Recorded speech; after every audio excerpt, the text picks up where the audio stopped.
everybody, welcome back to my channel. It's been a little bit since I posted my last video, and I know I said I was going to try to keep updated on it, but life got in the way. For today's video I decided I would do a bearing cleaning on my skates, and this is going to be basically how to do it without a bearing press. My wheel, this one, locked up, so I figured it was perfect time to clean it. If you ever see like any of your wheels not really going, then that means it's time for a bearing clean. Today I'm going to be using the Bones bearing cleaner bottle. It's not a solution or anything, it's just the bottle that you can put your bearings on. You can make your own, they're pretty easy, but I just decided to buy the bottle so I can have it. The speed cream is going to be basically the lube for your wheels. It makes them go. And then I'm going to be using some acetone just to put in the bottle to clean it.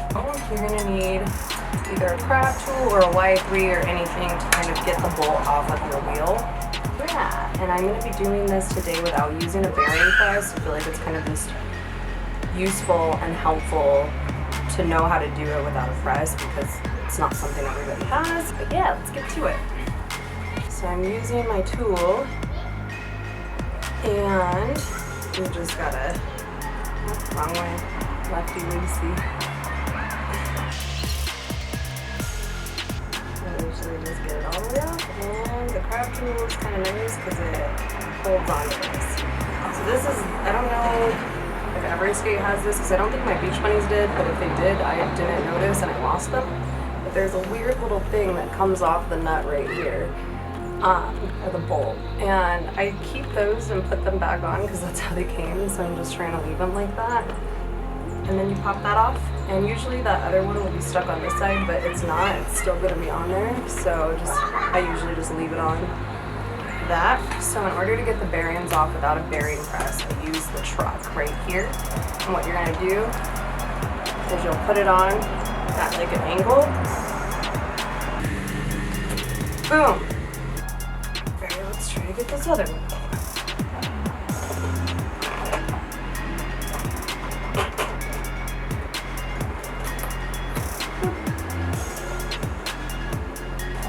I figured I would do a story time while I do this, but I wanted to try to make sure I showed you guys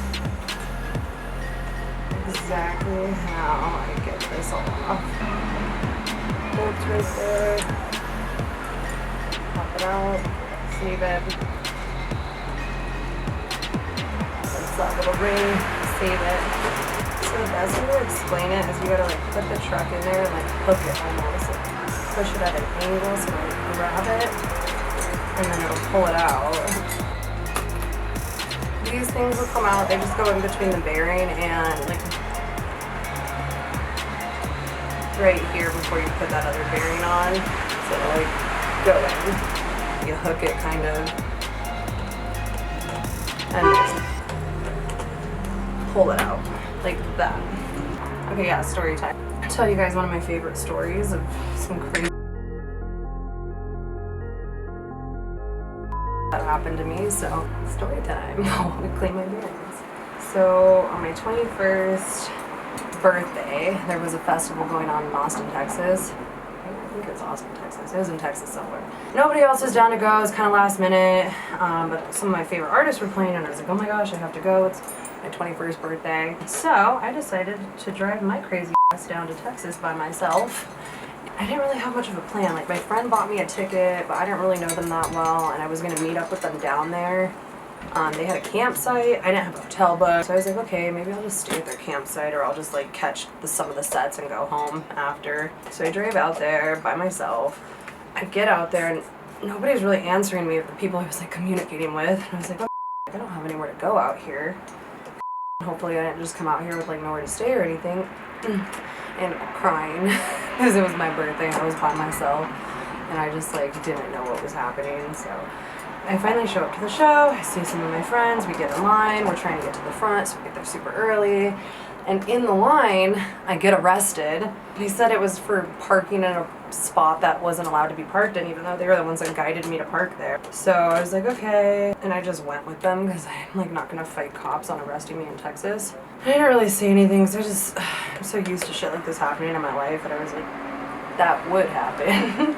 And so they tell me what happened, and one of my friends put a backpack in my car because it was like up against the wheel of my car, thinking that it was mine. And I was like, no. They came and told me like when we were about to go to the show. And I was like, no, that's not my backpack. And then I was like, okay, well, I guess we could just like take it to Lost and Found or something. But that's when they arrested me. And they said that they were arresting me because I had stolen property in my vehicle. And turns out that backpack was one of the like worker employee people of the festival, like a security guard or something. And they made a huge deal about it. They were saying it was like a felony, like theft charge or something crazy. And I kept telling him like, look, dude, I get it, but at the same time, like, I wasn't really involved in this. I'm not the one who actually physically touched the backpack, you know. I know it's my car, but finally we get down to the bottom of it, and they're like, okay, yeah, it was all just a big misunderstanding. And I'm like, yeah, that's kind of what I was telling you. And I think they're going to unhandcuff me. And they go to unhandcuff me and they cut off my wristband for the festival. And what are you doing? I thought we were good here. And he's like, yeah, he's like, but it's my job to make people feel safe here. And right now you're making everybody feel unsafe. So you need to leave. And if you come back, you're getting a felony trespassing charge. So he's like, okay, why did the drive all the way out here? So finally, we think we're getting to leave, and I have a bicycle cop with his helmet still on come up to me and say, hey, I need you to read this back to me, and hands me a piece of paper. And I started reading it, but I wasn't like reading it out loud. I was just like reading it before I read it out loud. And it was like, I am give you the right to search and seize my vehicle or whatever. It was something about like allowing a search and seize of my vehicle. And I thought the whole thing was pretty ironic considering like I'm in Texas and I have Colorado license plate tags. So I feel like it was just a setup to like search my car for weed. And I was like, hey, why are you guys like asking me to sign for a search and seize of my vehicle when you just told me I could leave? And he's like, I don't know, you know, the lady in charge asked me to have you read this out and accept to the search or whatever. And I was like, okay, well, can you ask her why? And so he's like, yeah, I'll go ask her. And he goes and asks her. And I don't hear anything about it after that. They let us leave. So I was like, what the you guys were literally just trying to search my car for weed and like just get me for more charges. So we left. We didn't have anywhere to go because they were going to take a flight back home after the sets that night. And we go to Texas Roadhouse to eat, and I met this guy there, and he said, oh yeah, like they do that. That festival's known for like setting people up. That's how they make their money every year. And I was like, what the f***, dude? So I was like, I'm going back. I don't if I have to sneak in. I don't about my trespassing charge. I was in a really like don't care mindset. So I went back in an Uber because I didn't want to drive my car. I snuck back in. I saw all the sets. It was fire. One of the best birthdays I've ever had. So then I'm like, cool, we're done. Get to go home. I have to drive back home by myself the next morning. I ended up finding some friends to stay with that night, which was cool because then I wasn't abandoned. Awesome. Finally, I go to drive home. I'm driving. It's a pretty long drive back to Colorado. I had to work the next day.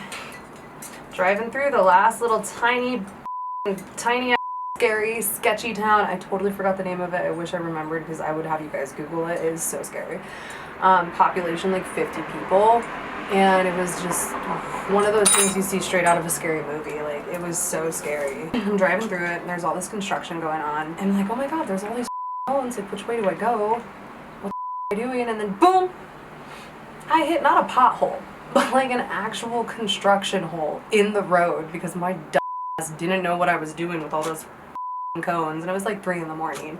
I was tired, so I'm like, no, please don't let it. Like, I knew the second I hit that hole, like that my car worked, I was like, there's no way that I'm making it out of here with my car still running. I get out, it popped the out of my tire, and I was like, Ty. So I started to get really scared, dropped my like a pin for all my locations. This is where I die. This is the stories you hear about people going missing or people getting whatever, dude. Like, that was the time, the place, the gut feeling, all of it. I was like, this is where it ends for me. Like, I've been through so much crazy life, and this is what it's gonna be. The whole time I'm thinking like, it's like 3 in the morning, please just like don't let anybody be out, like just let me try to figure out how to handle this by myself. So I'm like trying to change the tire, but I just had my tires put on like right before I left for that trip. They were brand new tires, and them were on there, dude. Like I don't know what kind of industrial strength car thing that they be putting on to put your tires on, but like I was putting all of my weight into it to get the lug nut off of the tire so I can put my spare on. Wasn't budging. So I'm like, dude, what am I gonna do? Like I would be able to do this on my own, but like it won't come off. So I'm just sitting there thinking the whole time, like, please let nobody drive by. Like I just don't want to deal with anything. I'm too scared. I had a knife on me, no pepper spray, no gun, just a knife, out and ready. Sitting there trying to figure out how I'm gonna get this tire off, thinking like nobody come out, and then all of a sudden I see this freaking guy riding by on a bicycle at 3 in the morning in this really, really tiny, scary looking out of Texas Chainsaw Massacre town at 3 in the morning. And I'm like watching him ride by me, and I'm like, please don't stop, please don't stop, please don't say anything, please don't stop. Like just literally like begging up above, like nothing, like just don't let him stop. And he rides past me a little bit, then he stops. I grip my knife and I'm like, all right, this is happening. This is all the stories you hear about. He was like, you got a cigarette? And I didn't say anything, and I kept gripping my knife, and I was like, oh my God. And he was like, do you need help? And I was like, what do I do? I'm like, do I like accept the help from the stranger that I'm like kind of terrified of, or do I try to do this on my own and probably risk running into another scary stranger? So I was like, yeah. And he came over. And he was so nice, and he told me about his crazy night. He had gotten in a fight with somebody. So I just unscrew this. You're gonna put on the bearing, and then you're gonna put on that, and you're just gonna go back and forth until it's all the way filled up. And if you have like your own, it should have a very similar thing to where you kind of just stack them on there to clean them. You'll take out the shield covering the bearing. That's just so that the acetone doesn't like up, so it can get all the way in there, because it'll show you the bearing balls in there. The bearings I use are the Bones bearings, big ball bearings. I always thought it sounded silly because it's advertised as like big balls. I got those because I can't afford the ceramic one. These ones are pretty good. They're like one step up from the reds. These balls in this bearing are bigger than the normal. Anyway, and what I do is let me kind of show you. I literally just take an X-Acto knife right into the corner of the thing, and I just pop it out. And then you can just pop them right back in once you're done cleaning them. We ended up having a whole conversation. He changed my whole tire, and he taught me about the power of manifestation and like manifest destiny, and how like if I think that the tire thing's not gonna work out and the spare's not gonna work, then it's not gonna work. But if I do have hope and I think like, yeah, this is gonna work, there's a higher potential of you putting that energy out into the universe, which I already kind of knew, but I never like had anybody explain it to me in that sense with like an actual scenario happening real time. So that was cool. I was like really thankful that I like asked him for the help, or he asked me if I needed help, because at the end of the day I wouldn't have made it out of that situation without him helping me. He drove around the entire tiny little town, knocking on all of his friends' doors at 3 in the morning, trying to get them to patch my tire. And that was amazing. I've never had somebody go out of their way for that, like let alone a stranger. They couldn't patch my tire. They really tried to help me all night till like 4 in the morning, and then they were like, you need to get a hotel room because you can't stay in your car. It's like too dangerous out here. Like, we're telling you we're from here, you can't stay in your car. You need to get a hotel room for at least a couple hours until the place opens. So I was like, oh God, like this is scary. So then I did it. I got a hotel room, and they went on their way, and they wrote me down the directions, the phone number, and all the information I needed for the tire shop to go to in the morning, because there was no way to pull it up on GPS. That's how tiny and crazy this town is. You can't even GPS. It was just one of those crazy experiences that makes you really think about, like, one, the situations you put yourself in, two, the power of the universe, three, like, stepping out of your comfort zone to maybe trust a stranger, and like how not everybody is super That was a big lesson I needed to learn. Because I accepted his help, I was able to make it out of there, I got home safely, and I made it to work on time the next day. So you put that little lug nut thing, or just any type of thing to hold the bearings on there. Watch, I'll show you. So you stack them, and then you have this little lug nut thing on there. And then you put just a little, I mean, however much acetone you want, but somebody on here on my last video asked how often I clean my bearings, and I told them I clean them like every other month or every month or so. Really depends on like the type of terrain I'm skating. If it's usually in like a rink or something, I don't need to change them that much because there's not a whole lot of dirt and stuff or even like water or anything that gets in it. But when you roll through water or crazy gravel or dirt, like rocks and stuff can get in there. Water will your bearings up so good, so just do not skate in water or rain. Yeah, once I give these a good shake, after you've given it plenty of shakes and let it kind of rinse everything off of it, you will deconstruct the tower of bearings that you make. So they look nice and shiny. And I like to let them just sit and kind of air out that acetone on the paper towel here. So you can kind of see my little bearing mess. So those ones are clean.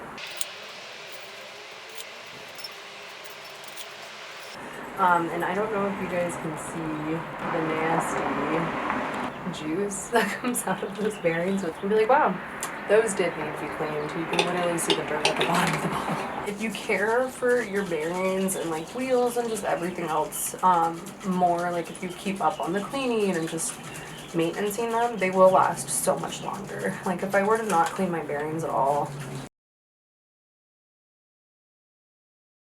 I'd be going through bearings a lot because they would not be lasting as long as they do. I know that there's some people that don't want to go through the trouble of cleaning bearings and they'll just buy new ones, which is fine. I actually thought about that too. I was like, oh, I don't really want to do it. I'll just like, it's stupid and expensive, and it's not stupid, like to each their own. But I think it is a little wasteful. If you can make something last longer rather than buying new, then I think that's good. More gunk, if that doesn't tell you that you should clean your bearings, I don't know what will. One of the final steps of this is probably the most important, and that is going to be the lube. And this is basically just gonna keep it nice and lubed up and give you some speed on your wheels. You'll put it where the balls are, not where like that plastic cover is, if that makes sense. So you want it on that side where the balls are. And you just want to put a drop in it, not 2 drops, not 3 drops, just 1 drop. And then I put my shield back on. I just like pop it over those balls, right where you put that speed cream in, and then you give it a little spin to kind of get the lube throughout the bearing. Bearing's done. And you will do that for the remainder of your bearings. It takes a little bit of time, it's a little tedious. But one word of random advice I have for any skaters out there, as much as it is like convenient to leave your skates in your car, I like highly advise against it, just because I've had so many friends get their skates jacked out of their car, or just their car straight up stolen and the skates are gone, so because they were in the car. Just a random thought I had. Try not to leave them in your car if you can, because it's no fun getting your skates jacked from you. They're kind of expensive. The way that I put them back in is essentially the same way that I put them on or took them off. So I usually just set the bearing right there in the center, and I will like press it in a little bit. You can't really get it all the way in with your finger. No. Well, no. So then I'll just do the rest of it on the truck again. And you'll like hear it pop in too, and you can see where it like lines up. But I just use that to get it centered in there. I usually will try to hit the edge where the metal is of the bearing, not like the plastic shield, to put the pressure on it, to push it in. All your bearings in. Don't forget these little dudes. Those little spacer guys I was telling you about. Alright, make sure it rolls smoothly, right? And then I just swoopity. And then when I put my wheels back on, I always make sure that if they're too loose, you will see, you'll be able to feel it move kind of back and forth. You can see it move back and forth. What you'll want to do is just turn it like 180 or maybe 360 to the right. Hit it right when it stops screwing and it's like too tight to screw, and then just do one little tiny unscrew. Make sure it doesn't move back and forth. Oh no, let's do one more. Doesn't go back and forth. It's a smooth roll. Oh, I missed that. Yes. So you don't need a bearing press, but you do need a tool to get the nut off of it. You don't need the bottle, but you need stuff to make the bottle. And that is how I clean and change my bearings out. It will be super useful if they ever lock up for you, or if you just have super dirty bearings and want to clean them or upkeep your skate gear. Definitely worth the time and effort to have that speed and the lasting bearings, I feel like. So if you're ever questioning, is it worth it? It is. I feel like it definitely is.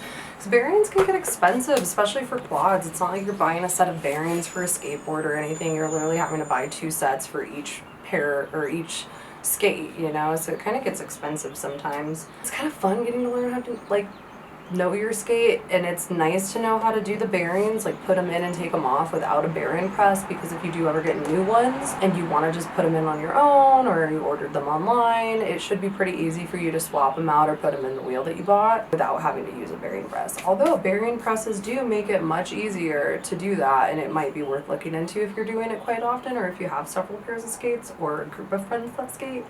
That was something that we had talked about looking into getting, but at this point I'm like, I don't feel like I really need to invest in a bearing press. If any of you guys have any questions on this, or any of the things that I use, or how I do it, or if something wasn't clear, I'm sure this like will come out to be not the best because of like the focus, the stopping, my brain hurting, and not like fully being as sharp as I wanted it to be. If you guys have any questions, just let me know. If you guys have any requests for a video that you would like me to do, just put it in a comment or message me, and I could always use more ideas on what to do, and that would probably help me get videos out faster. Bearing cleaning, expect to get dirty, put in some elbow grease, but so much reward at the end of it. Thank you guys for tuning into my channel again. I know it's kind of like still all over the place, inconsistent, and not the best, but I appreciate you guys for sticking around on the journey, because I don't know where this will lead, but maybe it'll be something really cool, and we can have like a really cool skate meetup at the end of it all, or just host some skate meetups that are like weekly or monthly. I think that'd be really cool too, to get to kind of know more of the community in Denver. I really want to go to a different state to skate in some of the communities there too. I know that Atlanta has a pop and skate community. I know that LA of course does too. I've always wanted to skate that skate park in Venice Beach, so as far as the next video goes, I think I might just do like my favorite skate parks out here in Denver with all of my friends, and like what they like about it and their favorite tricks and stuff that they like to do. So thank you guys for tuning in again. I appreciate you, and hopefully I'll have this video out sooner than I did this last time. So